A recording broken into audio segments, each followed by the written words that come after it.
Good morning, class 6. So, today we are starting with this chapter, the living and the non living. This is chapter number 7 in your book, page number 76. So, let's start with the chapter. So, first of all, what we'll see? We'll see the things around us and how are they classified. So, the world is made up of living and non living things. World is made up of what? World is made up of living and non living things. Living things like you your teacher birds animals plants living things के अंदर क्या आते हैं मैं आप birds animals plants all the humans okay non living things like chair bed car house fans window non living things के अंदर क्या आएंगे चेयर आएगा बेड आएगा कार आएगा हाउस फैंस और window both living and non living things are made up of matter so living and non-living things, they are made up of what? They are made up of matter and they occupy space and they have a shape as well as mass. So this you have to remember that both living and non-living things are made up of matter. They occupy space and have shape as well as mass. Okay. So both are made up of small structure units. Living things are made up of cells and non-living things are made up of atoms or molecules. Okay, so in case of living things, the smallest structure units are called cell, and in case of non-living things, the smallest structure unit is called atom or molecule. Okay, so the smallest structure unit is called cell in living things and molecule in non-living things. Either you can say molecules or you can say atoms because molecules are made up of atoms. Okay. So now we'll see some examples of living and non-living things. So living things के अंदर क्या आएंगे? Humans, flower or a plant, butterfly, animals, a small plant sapling, a tree. ठीक है? Non-living things के अंदर क्या आएंगे? Books, screw, different type of flask, utensils, okay, a fabric, cloth, different models, statues, showpiece, what we keep inside our house, pen stand, pen, pencil, rubber, sharpener. Okay, all these things comes under non-living things and these things are the living things. Okay. So now we'll see the differences between the living and the non-living things. How will you be able to differentiate between the living and the non-living things? मतलब कि आप कैसे बता सकते हैं कि कोई एक ऑब्जेक्ट जो है वो लिविंग थिंग्स है या फिर वो नॉन लिविंग थिंग है. Okay, so let's start with this points. Living things can move on their own. ठीक है, लिविंग थिंग्स क्या कर सकते हैं? They can move on their own. वो खुद ब खुद चल सकते हैं, मूव कर सकते हैं with time. But non living things में क्या होता है? They can not move on their own. We can move on their own, but the bed, chair, car and window, doors, they actually cannot move on their own. So they are the non-living things. Living things grow with time. हम क्या करते हैं? Animals, plants और humans जो होते हैं ये time के अकॉर्डिंग ग्रो करते हैं, डेवलप करते हैं. ठीक है, हमारी एज बढ़ती है, हमारी हाइट बढ़ रही होती है, हमारी मेच्योरिटी लेवल बढ़ रही होती है. Non living things do not grow with time. Non living things time के साथ ग्रो नहीं करते हैं. Living things need air to breathe. Living things को क्या चाहिए? एयर चाहिए ब्रीथ करने के लिए. We need to breathe in order to be alive. ठीक है, हमें ऑक्सीजन की ज़रूरत होती है. प्लांट्स को भी ज़रूरत होती है, एनिमल्स को भी ज़रूरत होती है, ह्यूमंस को भी ज़रूरत होती है. Non living things do not breathe. Non living things जो कार होते, विंडो होते, बेडशीट है, टीवी है, they do not need to breathe. Breathe नहीं करते वो सब. Living things need food to grow. Living things क्या करते हैं? फूड चाहिए उनको खाने के लिए, so that they will be able to grow. ठीक है, ग्रो करने के लिए उन्हें खाने की ज़रूरत होती है लिविंग थिंग्स को, जैसे कि हमें. लेकिन non living things they do not eat food. उनको खाने की ज़रूरत नहीं पड़ती है. Living things feel changes around them. हमें हमारे अराउंड जो भी चेंज होती है, एटमोस्फेरिक, इन्वामेंटल, लोगों की चेंज हमें पता चल रही होती है because we are living things, same like animals and plants. But in case of non-living things, they do not feel any change around them. उनको उनके अराउंड की चेंज पता नहीं चलती है. अगर आप एक पंखे को उठा के एक जगह से दूसरी जगह रख देंगे तो बेड को ये बिल्कुल पता नहीं चलेगा कि पंखे की जगह चेंज हो गई है. Okay. Living things reproduce. Living things क्या करते हैं, in order to continue the species, in order to continue the race, okay, हम क्या करते हैं, हम रिप्रोड्यूस करते हैं। ह्यूमंस रिप्रोड्यूस करते हैं, एनिमल्स रिप्रोड्यूस करते हैं, प्लांट्स भी रिप्रोड्यूस करके नए प्लांटलेट बना रहे होते हैं, ठीक है। But in case of non living things they do not reproduce, वो रिप्रोड्यूस, नॉन लिविंग थिंग्स जो होते हैं वो रिप्रोड्यूस नहीं करते हैं। दो बेड अगर हम साथ में रखेंगे तो तीसरा बेड हमें डेवलप होता नहीं दिखेगा। Human beings, plants and animals are example of living things. क्या है examples of living things? Living things के अंडर क्या क्या आते हैं? Humans, plants, animals. Non living things के अंदर क्या आएंगे? Book, pencil, bat, window, door, curtains, अलमीरा, cupboard, fan, all those things, ठीक है। So all these point you have to write wherever you are asked to differentiate between the living and the non-living things. Now we'll see the characteristics of living things.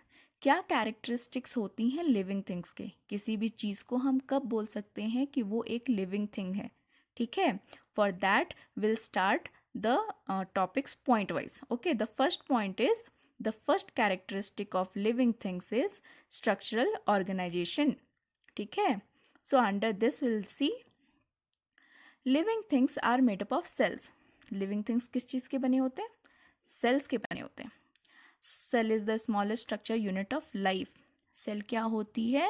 Cell होती है सबसे छोटी smallest, okay, structure unit, जिससे हमारा body बना होता है, जिससे कोई भी एक लिविंग थिंग्स बनी होती है, that is called cell. So cell is the smallest structural unit of life. Based on the number of cells, an organism can be either unicellular or multicellular.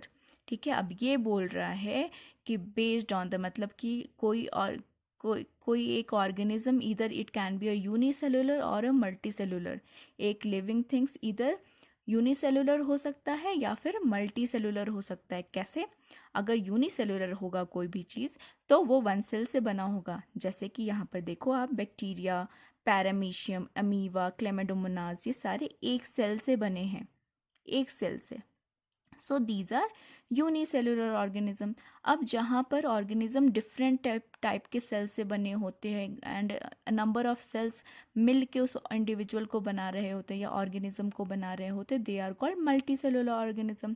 जैसे कि हमारे बॉडी, ह्यूमंस, ठीक है, जैसे कि प्लांट्स में भी डिफरेंट टाइप्स के सेल होते हैं, जैसे कि एनिमल्स, जैसे कि ऑक्टोपस, जैसे कि petromyzon, all these are multi cellular organism. So what is a cell? ठीक है, सेल की एक नॉर्मल स्मॉल पॉइंट को हम स्मॉल पॉइंट में हम डिस्कस कर लेंगे कि सेल होती क्या है. तो दिस इज़ अ सेल. ये एक सेल है जिसकी मैंने यहाँ पर पिक्चर डाल रखी है. ऑल ऑर्गेनिज्म वेदर यूनिसेलुलर और multicellular arise from a single cell only. ठीक है, अब कोई भी ऑर्गेनिज्म, इधर it can be a unicellular, कोई ऑर्गेनिज्म या तो यूनिसेलुलर होती है या तो मल्टीसेलुलर होती है, लेकिन दोनों ही केस में they arise from a cell. ठीक है, that is why they are called unicellular और मल्टीसेलुलर. ठीक है, a single cell is capable of performing all life sustaining function. ठीक है, अब यूनिसेलुलर सेल्स कैसे सर्वाइव करते हैं? क्योंकि उनकी बॉडी में तो सिर्फ एक ही सेल होती है प्रेजेंट, वो एक ही सेल के बने होते हैं. तो वो ऐसे सर्वाइव करते हैं बिकॉज वो एक सेल जो उनकी बॉडी की होती है वो उनके शरीर की सारी लाइफ सस्टेनिंग फंक्शन, मतलब कि ज़िंदगी की सारी ज़रूरतें की फंक्शन कंप्लीट करती है. ठीक है, so a single cell is capable of performing all life sustaining function. एक सेल के अंदर इतनी कैपेबिलिटी होती है कि वो ऑल सारे फंक्शंस जो कि लाइफ को सस्टेन करने के लिए चाहिए, ठीक है, लाइफ को मेंटेन करने के लिए चाहिए, वो केपेबल है करने में. Okay, that is why a cell is the basic functional unit of life. This is why हम सेल को क्या बोलते हैं? सेल को हम बोलते हैं cell is the basic functional unit of life. ठीक है, दिस इज़ अ सेल, एक सिंगल सेल है ये. ठीक है, ऐसी ऐसी लाखों, हज़ारों, करोड़ों सेल मिलके एक मल्टी सेलुलर ऑर्गेनिज्म बनती है. ठीक है, जैसे कि हमारे बॉडी में different kinds of cell present होते हैं जो हमारे बॉडी के डिफरेंट पार्ट्स में प्रेजेंट होते हैं. ठीक है, that is why we are multi cellular organism. लेकिन जब एक यूनिसेलुलर ऑर्गेनिज्म की हम बात करते हैं तो उनकी बॉडी में सिर्फ ये एक सेल ही प्रेजेंट होती है, that is Y they are called unicellular organism. Okay, and the cell is the basic functional unit of life. The second point which comes under the characteristic of living things is growth. ठीक है, living things क्या करते हैं, grow करते हैं। ठीक है, all living organism grow, सारे लिविंग ऑर्गेनिज्म क्या करते हैं, ग्रो करते हैं। Growth is the increase in size and volume of the body. Growth की डेफिनेशन क्या है, तो growth is the increase in size. जब भी हम साइज में इंक्रीज होते हैं और हमारी बॉडी की वॉल्यूम बढ़ जाती है, दैट इज कॉल्ड ग्रोथ। तो wherever it is asked कि ग्रोथ क्या है, वो define growth, you have to write growth is the increase in size and volume of the body. ठीक है, इस तरीके से हम छोटे बच्चे होते हैं, फिर धीरे धीरे करके हम बड़े हो जाते हैं। ठीक है, तो हमारे बॉडी में नंबर ऑफ सेल्स भी इंक्रीज होती है, हमारी बॉडी भी इंक्रीज होती है साइज में, और हमारे बॉडी का वॉल्यूम भी इंक्रीज हो रहा होता है। So this is called growth. Same in case of plants. Plants पहले छोटे से सीड से डेवलप करती है, धीरे धीरे करके इनकी साइज इंक्रीज हो जाती है, इनका वॉल्यूम इंक्रीज हो जाता है। ठीक है, and that is why plants grow. ठीक है, प्लांट्स आर लिविंग बींग्स। ठीक है, living things. When cell divides and increase in number, जब सेल डिवाइड करती हैं और नंबर में इंक्रीज हो जाती हैं, it is responsible for the increase in size. Size हमारी इंक्रीज कैसे होती है, या फिर किसी भी लिविंग थिंग्स की साइज कैसे इंक्रीज होती है, तो जब उसके बॉडी के अंदर जो भी सेल प्रेजेंट है वो डिवाइड करके नंबर में इंक्रीज हो जाती हैं, तब हम क्या करते हैं, हम साइज में इंक्रीज हो जाते हैं। ठीक है, in unicellular organism the single cell grow in size as the organism develop and matures. अब ये तो बात हो गई थी जो मैंने बताई कि हमारी बॉडी जैसे कि मल्टी सेलुलर ऑर्गेनिज्म, हम हैं, प्लांट्स हैं, एनिमल्स हैं, इन तीनों के केस में क्या होता है, हमारे बॉडी के अंदर जो डिफरेंट टाइप्स ऑफ सेल्स होते हैं वो डिवाइड करके नंबर में इंक्रीज होते हैं, जिसके कारण कि हमारी साइज इंक्रीज हो जाती है और हमारे बॉडी में ग्रोथ होता है। लेकिन यूनिसेलुलर ऑर्गेनिज्म में क्या होगा, जो कि सिंगल सेल के बने हैं, उनकी बॉडी में कैसे ग्रोथ होगा, क्योंकि वो तो एक सिंगल सेल के बने होते हैं, और अगर वो डिवाइड कर दिए तो वो 2 सेल के बन जाएंगे। ठीक है, तो उनमें डिवीजन कैसे होती है। ठीक है, तो उनमें डिवीजन क्या होती है कि जो सिंगल सेल प्रेजेंट होती है वो सिर्फ साइज में इंक्रीज होती जाती है और मैच्योर होती जाती है, वो 2 सेल में डिवाइड नहीं होती है। ठीक है, सिंगल सेल ऑर्गेनिज्म में क्या होता है, यूनिसेलुलर ऑर्गेनिज्म में ग्रोथ कैसा होता है, तो जो सिंगल सेल है वो साइज में इंक्रीज होती जाती है और मैच्योर होती जाती है, वो डिवाइड नहीं करती, and that is why they are always single celled, and that is why they are called unicellular organism. Okay, so now we will see the differences between plants and animal growth का pattern. ठीक है, plants और animal के growth के pattern के बीच में difference क्या है, एनिमल्स में कैसा ग्रोथ होता है, प्लांट में कैसा ग्रोथ होता है। ठीक है, ग्रोथ तो दोनों में होता है, प्लांट्स और एनिमल्स दोनों में, because they both are living things. ठीक है, लेकिन दोनों की ग्रोथ पैटर्न जो होती है ना वो थोड़ी डिफरेंट होती है। एनिमल्स की ग्रोथ पैटर्न डिफरेंट होती है, प्लांट्स की ग्रोथ पैटर्न डिफरेंट होती है। एनिमल्स के केस में हम किसकी बात करेंगे, एनिमल्स की और ह्यूमंस की। प्लांट्स के केस में हम किसकी बात करेंगे, सिर्फ प्लांट्स की ग्रोथ की। ठीक है, so plants differ from animals in their manner of growth. As young animals mature, all parts of their bodies grow until they reach a genetically determined size for each species. ठीक है, अब ये बोल रहा है कि प्लांट की जो ग्रोथ पैटर्न है ना वो एनिमल की ग्रोथ पैटर्न से डिफरेंट है। क्यों डिफरेंट है, बिकॉज जो यंग एनिमल्स होते हैं ना वो जब मेच्योर करते हैं, जब ग्रो करते हैं ना, तो उनकी बॉडी जो है वो इंक्रीज होती है साइज में अनटिल एक डेफिनिट साइज पहुंच जाए। ठीक है, उनकी जो साइज होती है वो उतनी साइज तक पहुंचते हैं ग्रो करके। लेकिन प्लांट की ग्रोथ में क्या होता है, on the other hand continues throughout the lifespan of the plant and is restricted to certain meristematic tissue regions only. Plant क्या होता है कि प्लांट के केस में ऐसा नहीं होता कि प्लांट एक डेफिनेट हाइट पहुंच के उसकी ग्रोथ रुक जाएगी। ठीक है, प्लांट जो होती है उनकी ग्रोथ बढ़ती जाती है, बढ़ती जाती है, बढ़ती जाती है टाइम के साथ, उनकी एक डेफिनेट हाइट नहीं होती। ठीक है, उन्हें प्लांट्स को जितना ज़्यादा टाइम, जितना ज़्यादा फूड न्यूट्रिशन मिलेगा, वो हाइट में उतनी ही ज़्यादा इंक्रीज होती जाएंगी। ठीक है, लेकिन एनिमल्स के केस में, ह्यूमंस और एनिमल्स के केस में ऐसा नहीं होता है। ऐसा नहीं होता कि हम जिंदगी भर हाइट में इंक्रीज ही होते जाते हैं, because as we reach our maturity level, हम जैसे ही अपने मेच्योरिटी लेवल पे पहुंचते हैं, प्यूबर्टी हमारी पास होती है, उस टाइम तक हम अपने हाइट को अटेन कर चुके होते हैं। ठीक है, अगर आपने किसी ऐसे इंसान को नहीं देखा ना जो लाइफ लॉन्ग, जो 80 ईयर्स का है, स्टिल उसकी हाइट बढ़ रही होगी, ऐसा नहीं होता। ह्यूमंस और एनिमल्स के केस में जो ग्रोथ होती है वो एक डेफिनिट एज तक ही होती है, एक सर्टेन एज तक ही हमारी ग्रोथ, हमारी इंक्रीज होती है हाइट। ठीक है, उसके बाद हमारी हाइट इंक्रीज नहीं होती है। लेकिन प्लांट्स के केस में ऑपोजिट होता है। प्लांट्स के केस में प्लांट्स जितना लाइफ स्पैन तक जीते हैं, वो उनकी हाइट जो है वो इतनी इंक्रीज होती जाती है, उनका ग्रोथ उतना ज़्यादा होता है। Okay, animals stop growing after some time. Animals or humans, they stop growing after some time. During this time, the body undergoes the process of development that makes the body more complex and mature. ठीक है, जब हमारी height बढ़नी कम बंद हो जाती है एक एज के बाद, एनिमल्स और ह्यूमंस के केस में, तो उसके बाद बॉडी क्या करती है, उसके बाद बॉडी मेच्योर होना स्टार्ट होती है, मोर कॉम्प्लेक्स होना स्टार्ट होती है, डिस्टिंग्विश होना स्टार्ट होती है। ठीक है, बॉडी के अंदर इंटरनल चेंजेस आते हैं, एक्सटर्नल चेंजेस नहीं आते। हमारी हाइट बढ़ जाती है एक सर्टेन एज तक, उसके बाद हमारी बॉडी के अंदर इंटरनल चेंजेस आ रहे होते हैं, and that is called maturity and more complex. ठीक है, कॉम्प्लेक्सिटी आती है हमारी बॉडी के अंदर, उसके बाद मेच्योरिटी आती है हमारी बॉडी के अंदर। So in living things growth is a result of internal division of cells. ठीक है, इसलिए बोल रहे हैं कि लिविंग थिंग्स में क्या होता है, लिविंग थिंग्स में जो ग्रोथ है ना, वो इंटरनल डिवीजन ऑफ सेल्स से होता है। जब हमारे अंदर की सेल्स डिवाइड करती है ना, तो उसके कारण हमारे जो वॉल्यूम इंक्रीज होता है और जो साइज इंक्रीज होती है, that is called growth. Okay, so let's start with the third point. Third point is what? What is the third point? That is movement.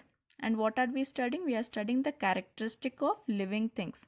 पहला हमने पढ़ा स्ट्रक्चरल ऑर्गेनाइजेशन, सेकंड हमने देखा क्या, ग्रोथ, थर्ड हम देख रहे हैं मूवमेंट। लिविंग थिंग्स जो होती है ना, वो मूव करती है टाइम के साथ। ठीक है, any motion in a part और whole of the body is called movement.